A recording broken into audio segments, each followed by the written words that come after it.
Hello, my name is Jasmine Rojas, and today I will be showing y'all how to make some delicious seashell bites.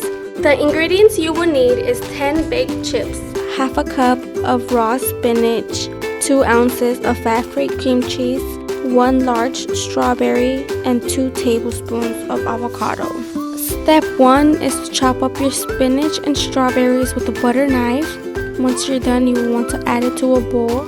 Step 2, you want to get 2 ounces of cream cheese and add it to the bowl. Mix until well combined. Step 3, spoon the cream cheese mixture into 5 chips. Step 4, you want to dice your avocado and evenly spread the avocado pieces into the center of the cream cheese filled chips. Step 5, place one of the remaining 5 chips on top, backside of cream cheese filled chip at a 45-degree angle to resemble a clamshell.